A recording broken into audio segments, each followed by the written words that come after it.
Hello, everybody. Welcome to the Capstone presentations. All right. So for all of those who are listening in, my name is Nicole McDonald. I'm the Capstone coordinator for Guilford High School. Caitlin is going to be presenting her capstone project on understanding the process of a career search. This is really awesome, being that Caitlin is a senior and kind of at the tail end of her college planning search. So I'm going to turn it over to her to tell us a little bit about career searching. And Caitlin, do you want to just turn your camera on? I think it shut off when you switched over. Oh,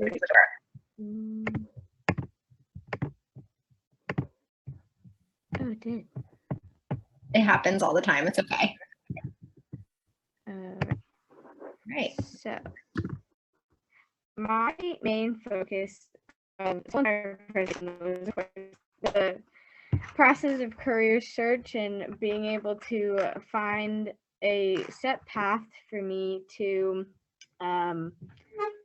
have a set path on what career I wanted to go into, or at least a few options for myself to go into, especially since I am indeed a senior and that I will be going into college next year, and this is around the time where I should be getting a set idea of what I need to do and what I want to do and all that stuff like that.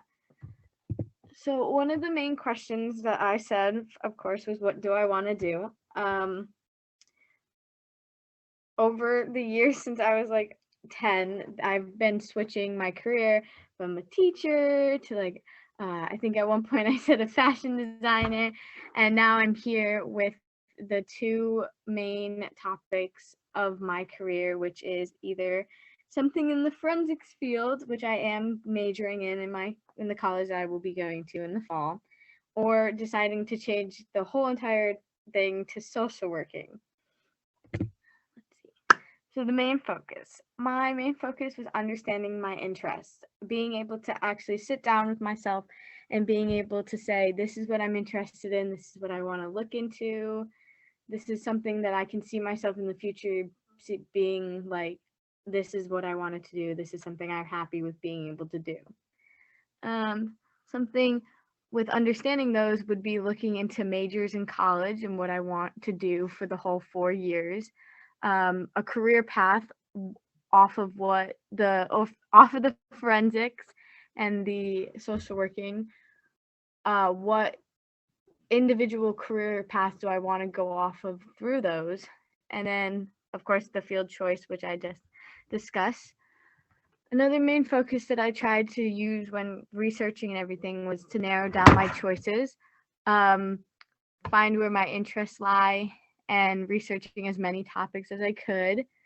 One of the main topics that I looked into for the forensic area was DNA analysis, being able to work with something in the lab, being able to work with evidence from a crime scene, and being able to work with that and bring that back to people on the field to help them be able to find a result for the crime.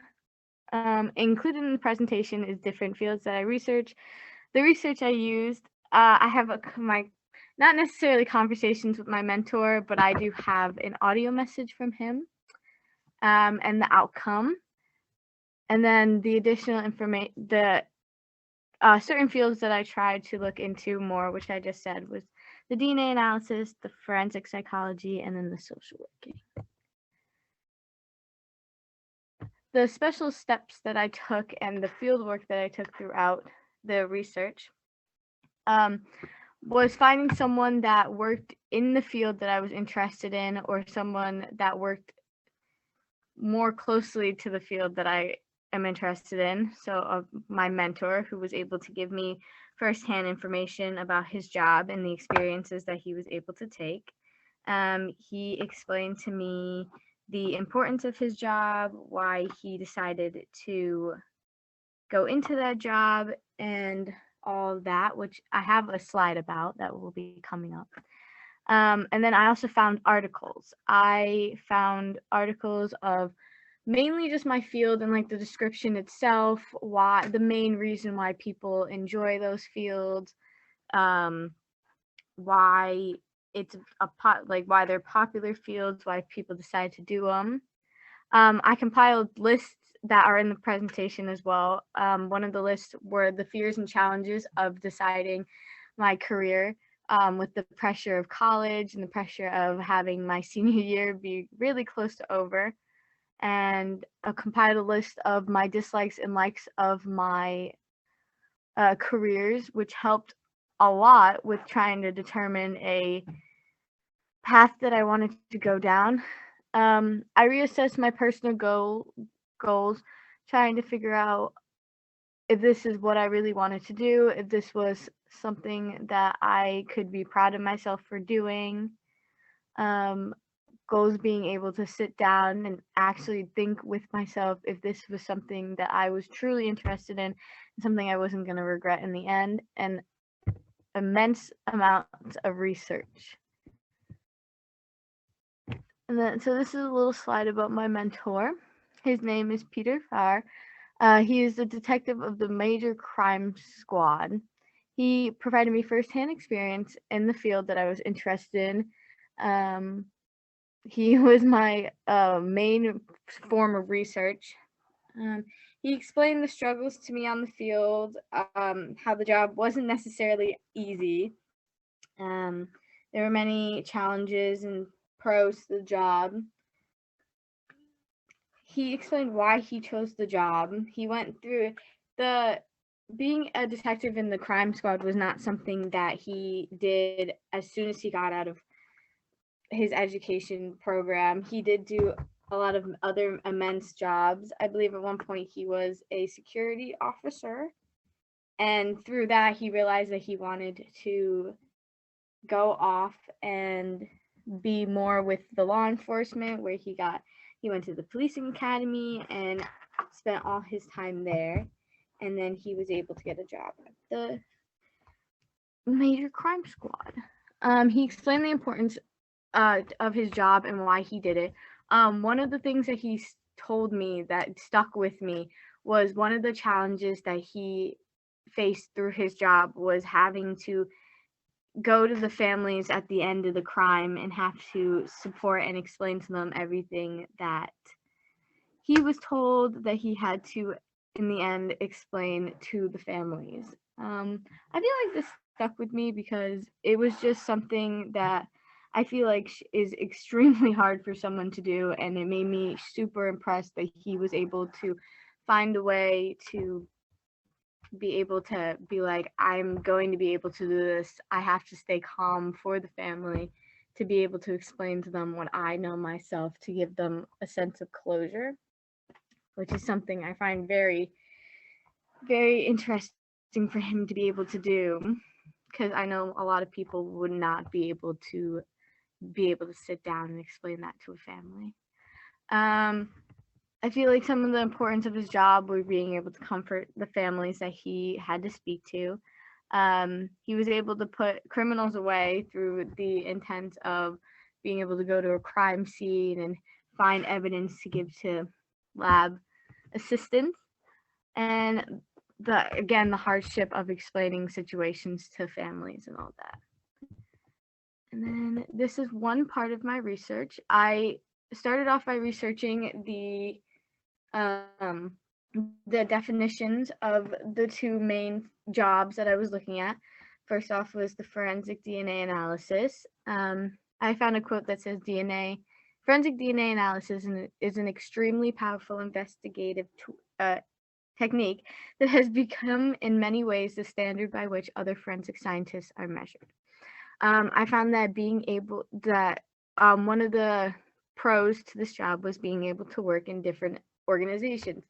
There isn't just one area that you can stay in. You can do law enforcement, FBI, you can work with colleges and universities, be a private sector, and the importance of the job, being able to collect DNA at crime scenes, work with other members of law enforcement, and DNA can be used to seal the fate of guilty criminals and clear suspects who are innocent.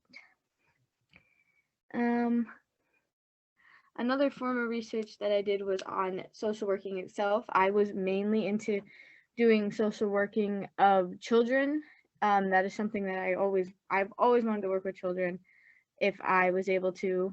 So that was something I tried to look into more, but was a little difficult since social working has so many aspects of itself. So I found that children and family social workers protect vulnerable children and support families in need of assistance. Social workers help people solve and cope with problems in their everyday life. And then the importance of being able to relieve people's sufferings, fight for social justice, improve lives in community, providers of clinical services to many people with mood disorders, anxiety, psychosis, substance abuse, mental illness, and etc. And then a quote that says, many professionals are drawn to this field because they are passionate about helping others and doing meaningful work. When researching both of the jobs, there was a lot of articles that I came across that only mainly talked about the income, which I tried to steer away from mainly because it wasn't the purpose of my research to find out the income, which I feel like could definitely steer me away from the job that I like, depending on the money situation. So I tried to look less for the income and more of just a general information of the description and why people enjoy to do it and all that stuff. Both jobs do end up covering the main focus of why I want to do both those jobs. They do in the end help many people, whether they be families or helping to get innocent people who are caught up in a crime taken away from it. And it also helps families be able to put the guilty criminals away if the crimes do involve families. And then this slide mainly just explains the steps I took to try and that helped me get a this slide helped to get a general idea of what I wanted to do, because before I decided that I wanted to work with either social working or forensics, I had absolutely no idea what I wanted to do. So I was able to go and look at websites and videos to show what I wanted to do and why I wanted to do it. And then the audio at the top is a better explanation of what my mentor did, what he does, and why he does it. I will play that quickly. I don't know if you can hear it, so you'll have to let me know. Hello, my name is Peter Farr, and I'm a detective with the Connecticut State Police Central District Major Crime Squad. I have been a state trooper for approximately 21 years. During that time, I've had the opportunity to be able to investigate many different types of cases, including homicides, murders, assaults, sexual assaults, bodies, bones, murders, homicides, and any other complicated cases. During my time, I started out in Troop A as a patrol trooper for 5 years. Then I became a resident trooper in the town of New Fairfield for another 5. And after that, I've been in my current position for the last 11 years. During that time, I've enjoyed my time as a trooper and as a detective. I chose this career because I like to help people. I always enjoyed helping them in any way that I could. But most of all, I like helping people when they're in time of need. In all the experiences I've had during my career, I find that major crime work has been one of the most enjoyable and sometimes frustrating, in that you don't always get to find the perpetrator of the crime. But for the most part, I've had a wonderful time during my career. I also chose it because I knew that it was a job that I can spend a long time at, and I could hone my skills in every different way, and then put those skills to work on a regular basis. It is different than being on patrol, as on patrol you end up taking care of accidents and writing tickets, etc., and or patrolling towns. Where in major crime, we strictly investigate a crime that's committed, and we go there after the fact and after everything has taken place, and then we investigate how the crime happened, what happened, who it happened to, why it happened, etc. These are all questions that are answered by the families of people that have experienced these tragedies.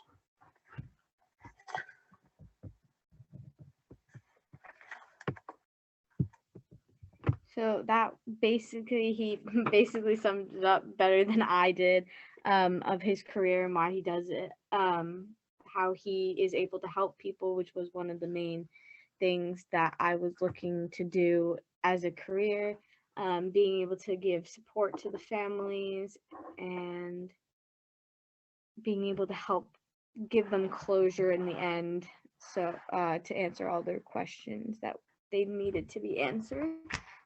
The steps that I tried to narrow down a list of steps to help better direct myself to what I wanted to do as a career. So first I addressed what I wanted to do, something I have thought about doing for a while and maybe looking into, something that I think would be good for me and something that I feel like would be a good area of work for me to look into.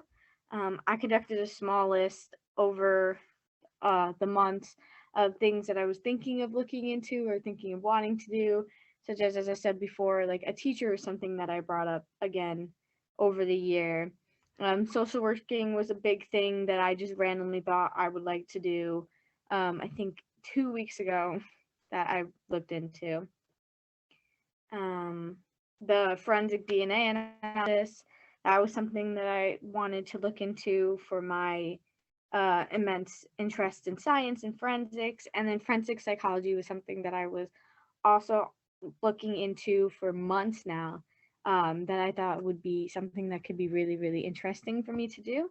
And then I decided to take, for this project, I decided to take just 2 of those to look more into instead of all 5 to help shorten it a little bit. And then I conducted a few interviews. I only conducted one for the project. I talked to Peter about his job and why he liked it and all that stuff to help get a better understanding of if this was a job that I wanted to do and if this was something I was interested in majoring in college and being able to learn about for the next 4 years of my life. And then I was able to look at articles of people speaking about their jobs and how they enjoy it, the pros and cons and all that stuff. And then to find a path to follow for my career. There's just a little YouTube video that if I had time I would play, but I am a little short on time, so I won't play it. But basically, the idea of it was just a TED Talk of a guy speaking about the steps that he took, which were a little different from mine, to help better understand the path to find a career, being able to sit down with yourself and figure out some things, a list of things you were interested in, things you weren't interested in, go off of that and all of that. I believe one thing he said in it was every career can help someone as the outcome. No matter what the career is, it will end up helping someone, whether it be like teaching, you can help children, the forensic can help family, social working can also help family, anything can help family in the end. And then a quote from the article that kind of sums up something that Peter said in his audio was, be able to come up with the right decision for the family, come up with answers with why it helped, how it helped, and what will happen. I found that really nice to think about, to be able to say that if I ended up doing this job, I would be able to help as many people as I can, which was, again, something that I really wanted to do as a job. And then another thing that I saw a lot of people speaking about in videos and articles when I searched up how to find a good career was that a lot of parents and teachers always ask what you want to do when you grow up, and the answer is always something outrageous that when you're like 18 and 21 you're like, I don't want to do that, let me change it to something else. I believe that children, I feel like you shouldn't need to feel rushed in the answer when they ask what do you want to do when you grow up. Being able to say I don't know or I'm not sure yet, I'm still thinking about it is a perfectly good answer and shouldn't be something that's like, well, you have to decide like right now before you go into college. You can take some time to think about it. You don't have to decide on your career immediately. That's what I believe the first year of college should be mainly about, is being able to sit down with yourself and say, this is what I want to try, these are the classes I want to do, and then work off those classes and see if you can find something through those that you could work yourself with as a career. Another question I thought when looking at the careers, will this better my future? Will this be able to be something that I can not only financially work off of, but something that I could say that I'm happy with doing this for the rest of my life.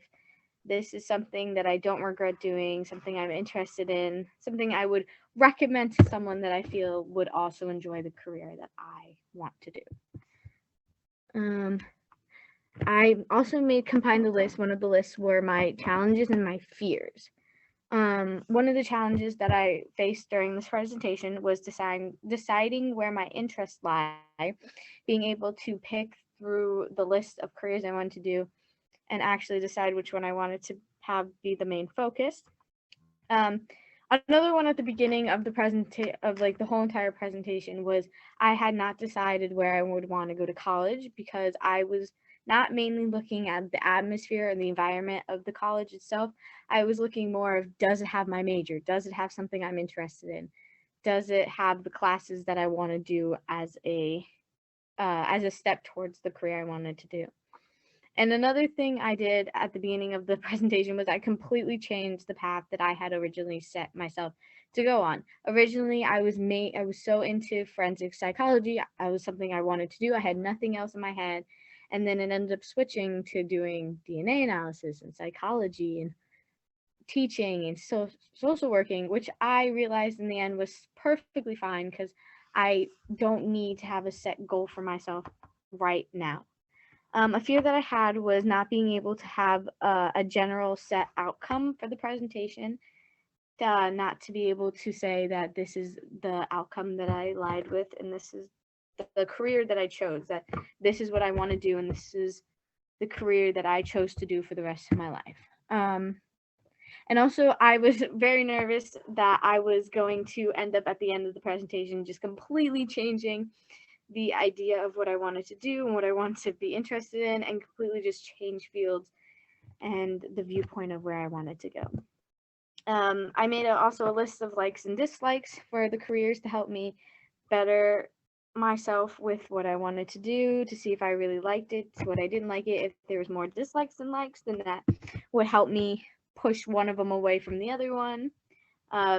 Being able to work with science, work with kids, help people, work in the crime scene, which I was always interested in, being able to understand the human brain, which was just the forensic psychology part of it. I just felt the need to add that in. And then for both of them, right now, I was only able to find 2 dislikes, which was having to be stuck in the lab 24/7 and just do the same thing over and over again. And then there was another thing that was brought up through my family was if I did end up doing social working, I would have to hold in my feelings about the atmosphere and the situation of the family and not have to bring that up to them. I had to learn how to work around my emotions to be able to, if necessary, keep the child or family safe if needed, which I thought that could be a bit of a con for me, but I thought I could get around it. My personal growth, I was able to better understand the fields I was interested in and find 2 fields that I would want to look into and maybe take classes for to help myself. The main ones were course DNA analysis and social working. I was able to get a general idea of the fields I was focusing on. I still had no definite outcome of the career I wanted to do, which was something that I had set at the beginning of the presentation, which was fine for me not to have an outcome. Because at this point, I believe that I don't need an outcome for a little bit. I'm able to sit down for a little while and actually think about it and get a definite. I was able to get a set idea of what I want. I didn't get exactly a set idea, but I got a set idea of the two that I want to look out in the future.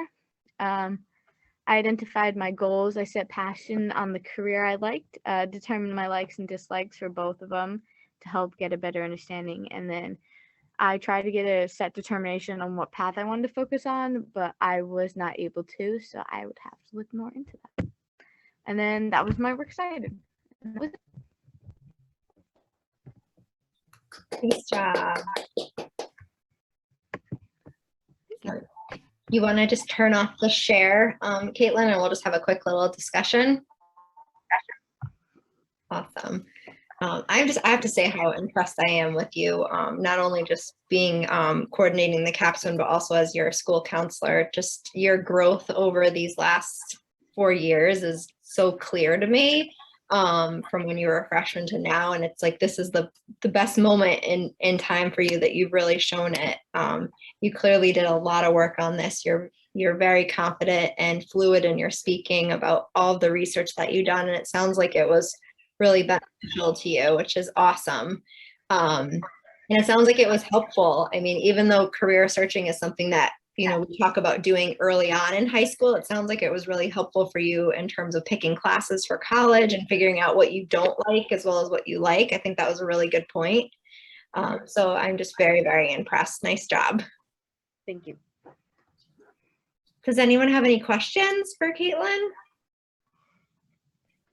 Well, I wanted to thank Detective Farr for your work with Caitlin. That sounds like it was incredible, having that experience with you.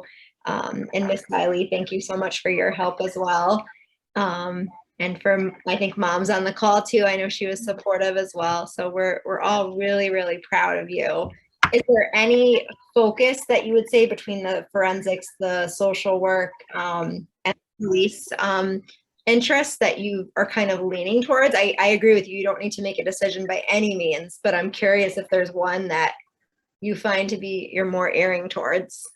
Not right now, no, but I am taking steps toward it. Like during the summer, I am taking my first summer course for my college for criminal justice. And then the major that I'm going to focus on for my first year of college will also be criminal justice. Okay. So I think I'm off with that and then just see how I progress there. Nice. Awesome. Well, I'm glad it was a good experience for you. We're all really proud of you. All right. So our next presenter is Tessa Dahlberg, and she's going to be presenting on the psychology of social media, which is kind of sort of similar. So I'm going to let her come on up for her presentation. For the rest of you that are on the call, I know some of you probably have other things that you have to do, so no harm if you have to go. But you're welcome to stay if you'd like.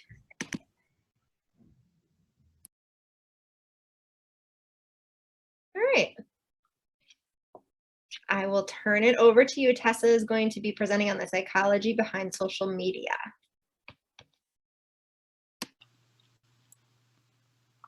Hello everyone, my name is Tessa Dahlberg, and today I'm going to be sharing my capstone project from this semester, where I did some research on the psychology behind social media use.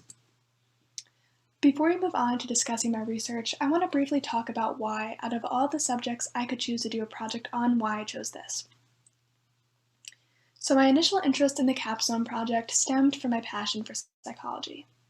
As I planned to major in it in college and further my studies, I realized I've been unable to learn more on school grounds, as GHS does not offer any psychology courses like Psychology 101 or even AP Psychology.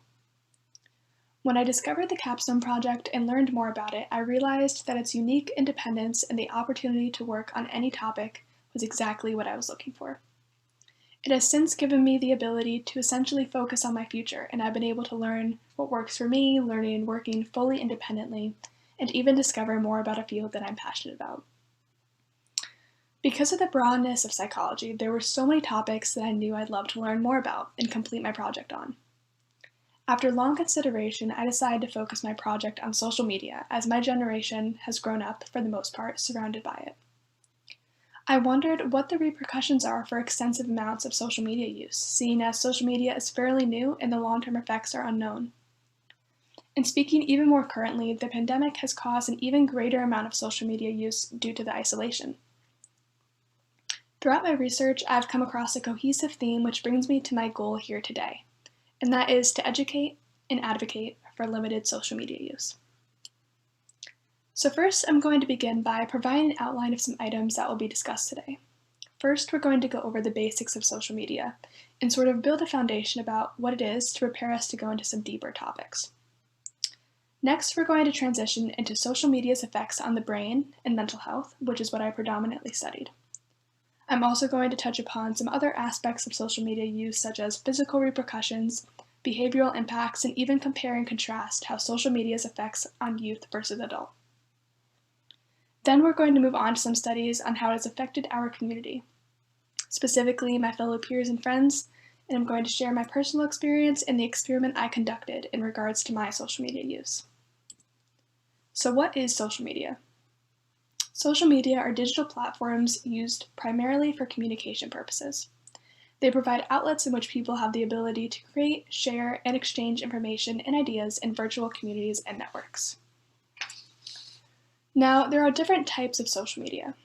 There are social networks, which revolve around connecting and exchanging thoughts with others, review networks, where reviews of certain products and services take place, media networks, where photo and video distribution takes place, and discussion networks, where in-depth, detailed conversation about different topics and ideas occur. These are all classified as social media, but today we are going to be focusing specifically on these social networks and media networks. Because the remainder of this presentation is going to be me presenting mainly negative information, I thought it would be fitting to highlight the fact that social media is not all bad. It provides easy access to a broad amount of information. Granted, this information may not be factual, but most importantly, it increases the opportunity to socialize and build connections with others. Another one of its perks is the fact that users can easily contact others and convey information. Back to the fact that social media use greatly increased during the pandemic, social media served as a widely used tool to provide socialization in a time of fear and confusion. It was incredibly successful in connecting us all virtually, of course, despite our physical isolation. But nothing is fully positive, and my studies on social media have proved exactly that. So let's discuss how social media affects the brain and mental health. Here I have a simplified, labeled human brain. Knowing exactly where different functions of the brain lie is not crucial to understanding how social media affects it. What's most notable in this diagram, as it has a direct correlation with social media use, is the frontal lobe. The frontal lobe essentially controls memory, emotions, impulse control, problem solving, social interaction, and motor function. And through poor cognitive performance and decreased ability to maintain attention, the frontal lobe can shrink.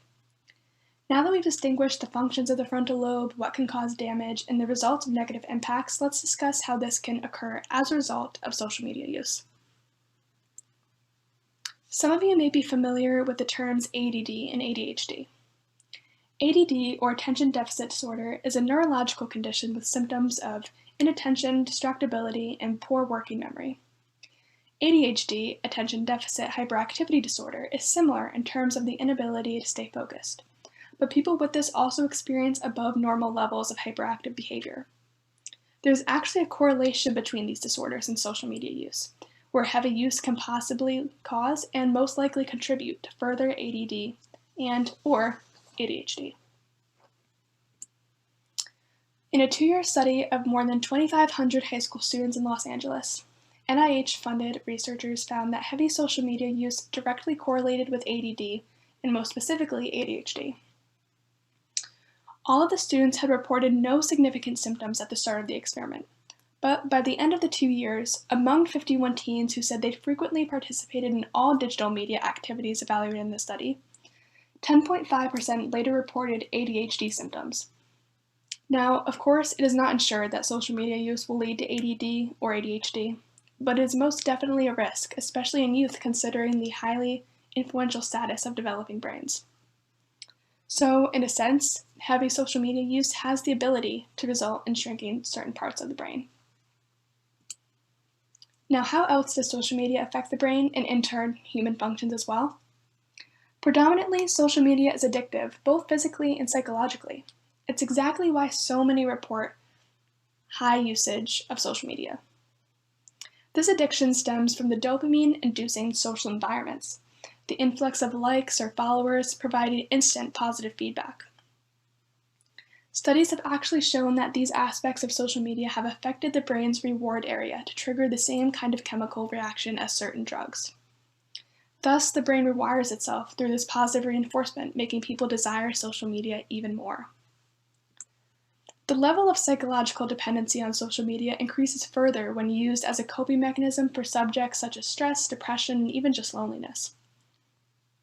Social media serving as a momentary distraction easily becomes a perpetual routine, and these social media users unfortunately fall into a repeating cycle of temporarily relieving issues instead of fixing them, causing further addiction to social media and mental health problems. That brings us to the next section, which regards the correlation between mental health and social media use. The main few aspects that are either negatively impacted or created is low self-esteem, anxiety levels, and depression. Anxiety is a feeling of extensive nervousness and fear about certain events, and as a nervous disorder can be characterized by this excessive uneasiness and worry, in addition to compulsive behavior and panic attacks. Anxiety can result from social media use for a number of reasons. It can result from a fear of missing out, as seeing other people's experiences and seemingly perfect lives causes feelings of inadequacy, and the worry of wasting life's potential. Anxiety can additionally be provoked when posting photos or videos, as popularity in the form of likes and number of viewers can be prioritized and, most importantly, overwhelming. Overthinking these posts can lead to unnecessary embarrassment and even feelings of inferiority through comparison of lives. The cycle of momentary distraction discussed earlier that results from addiction is another cause for anxiety. You'll notice that the other mental health problems such as depression and even self-esteem issues all stem in one way or another from social media addiction, making it an incredibly influential effect of heavy social media use. That being said, let's get into some more mental health results. Clinical depression is a mood disorder characterized by persistent sadness and loss of interest in activities that an individual once enjoyed.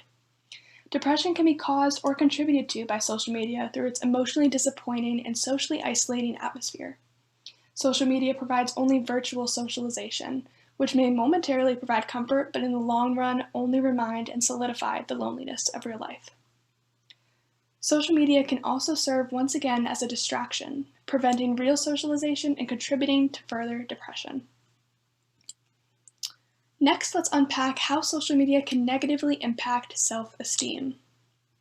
Social media is all about showing your best self, whether it be the best aspects of your life or appearance. People want to appear as their best versions. Of course, this could just mean posting a good photo of yourself that provides confidence, but unfortunately, this is not fully the case. Social media has built a space where people want to be their best selves, but to the extreme, and this desire has unfortunately created the insincerity we see on social media now. Instead of raw photos, they're highly edited for the most part, and pictures of users are likely edited with software capable of changing one's appearance. This software is capable of changing how the face and body looks, even making the person unrecognizable.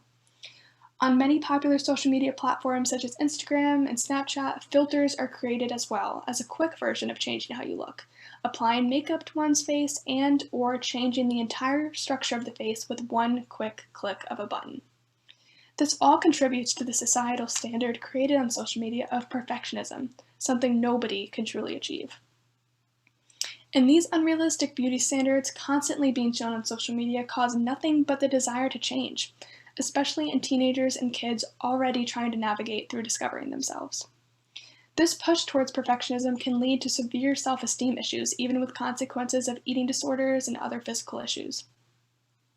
And with social media use growing so substantially, the ages of users is decreasing, meaning even younger and impressionable audiences are growing up alongside platforms that push these unrealistic standards. Next, we have cyberbullying. Because social media is virtual, false narratives that there will be no retribution to wrongful words is quite common. Especially in youth and teenagers, social media have become virtual platforms where sending hateful messages to others is easy, especially with the ability for bullies to hide behind their screens. As a result, cyberbullying has become unfortunately common and linked to mental health decline in the form of depression and even increasing suicide rates. In an experiment conducted in 2008 by Pew Research Center, a reported 59% of teens in the United States have experienced cyberbullying. It's important to note how cyberbullying is a contributing factor to mental health issues, all that we've discussed today, and how all of these effects are linked. Another characteristic affected by social media is behavior. Moodiness and stubbornness to participate in life's everyday events is not uncommon after mental health decline. The cycle of loneliness and depression caused by social media can make normal activities difficult. A shift in priorities as a result of social media use can also lead to poor academic performance and further isolation. Behavioral changes can also be on a more personal identity level, where a change of personality can occur as a result of conformity. Next, we have the physical repercussions that go hand in hand with behavioral impacts and mental health. Sleep deprivation and disruption due to heavy social media use is incredibly common, and this heavy social media use replacing normal day-to-day activities such as physical activity and exercise can lead to poor physical general health. Now that we've discussed some of the researched effects that I have discovered, it's important to acknowledge the fact that there's more effects that may be less reported, but still common and prevalent. I decided to talk to peers, classmates, and friends about some of the negative social media impacts that they've experienced. Some common denominators included false narratives of what's important or false measurements of happiness, a loss of individuality, and the feeling of being mentally drained after use. The idea that social media shifts priorities should be no surprise. Things that don't, or in better words, shouldn't matter or have much weight, do on social media. And these aspects, such as likes or followers, can become prioritized and even used to measure happiness. The more followers and likes, the happier. For many that I talk to, they recognize that this should not be used to measure happiness, but it doesn't change the fact that they do. And that can be partially blamed by the dopamine-inducing qualities and instant gratification likes and followers provide, as discussed earlier in terms of effects on the brain. The feeling of being mentally drained can be blamed on the importance of likes and followers as well, or the stress caused by the feeling of needing to match unmanageable standards of what you should look like or what your life should look like, according to others on social media. A loss of individuality is another concept many feel is caused by social media use. As social media tends to relay the newest trends and users are influenced in what is now cool to say, eat, or dress like. And it is difficult, most specifically and entirely, for youth to discover themselves when they are constantly being told what they should do or act like. Although we have been talking heavily about social media's effects, mainly on the youth, these harmful impacts are not age restrictive. Of course, the primary aspect of many of these negative effects is the developing brain component. But developing addiction, anxiety, depression, and self-esteem issues, along with their corresponding behavioral and physical impacts, is not dependent on being young. Adult brains still have the ability to be influenced, and they still face the same likelihood of suffering from facing these problems. There's even details of social media that affect adults more than teenagers, and this includes feeling inadequate about life experiences. It's important to understand that damages caused by social media is not fully dependent on age, and adults are at risk for social media harmful influence as well. When deciding to pursue this project on social media, I began to contemplate how I can incorporate some of my ideals I have been discussing into my own lifestyle. And this leads me to briefly talk about the popular social media platform TikTok. It was originally an app very popular during my generation's middle school days, but quickly discarded for the next new best thing at the time. A few years back, it was bought by a different company and rebranded, and it almost instantly became popular and dominated by teenagers due to the nostalgic factor. Our once beloved social media platform has now aged with us, and throughout the last few years, the app has become increasingly popular. Everything you see on the app is curated to be exactly what you're looking for, much like all social media, making it easily addictive. And this is where the problem arose for me. I recognized an issue with my time management using the app as a resource for procrastination and using it extensively. And with my upcoming plans for this project, in November of 2020, I decided to delete the app entirely. Although it was a bit of a culture shock and left me out of date with the new trends and humor, it was nothing but beneficial. And this experiment hasn't ended. I've since not re-downloaded the app, and I've since found myself enjoying the benefits of social media minimalism. I still have other social media apps that I use, but it has not affected my mental health negatively as I distinctly use them minimally. As a result of my experiment, I've experienced all-around decreased screen time, which has caused increased productivity, less procrastination, and more motivation. And I have more time for self-reflection, discovery, and I've overall experienced a positive impact. The time I previously used for social media has instead been used for schoolwork, an improved sleep schedule, and exercise. This brings me to how we can combat these social media produced problems and even avoid them entirely.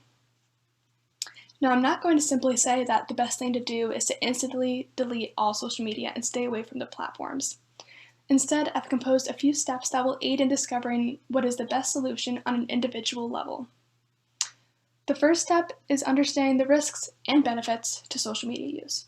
Whether this involves doing research or even for all of you here just listening to this presentation, it's important to know social media's effects on a wider scale, especially if it's incorporated heavily into one's daily lifestyle.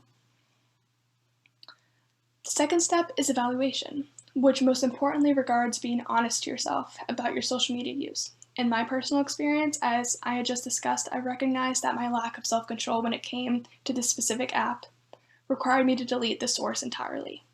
But this is by far not the correct fitting solution for everyone, which is why understanding what is best for you and how social media has affected you is incredibly important to understanding what needs to be done to prevent or help social media's negative impacts.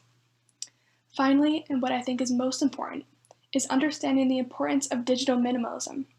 If used on a minimal level with its effects fully in mind, social media can be used for what is initially intended for, and that's socialization. Not to get the most likes or followers or to show your best side to the extent of losing yourself, but to connect with others easily and virtually through messages, photos, and videos.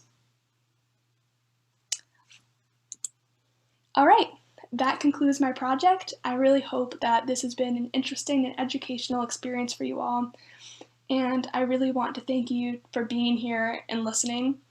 And I would also love to give a huge thank you to my advisor and mentor and everyone else who has helped me along the way.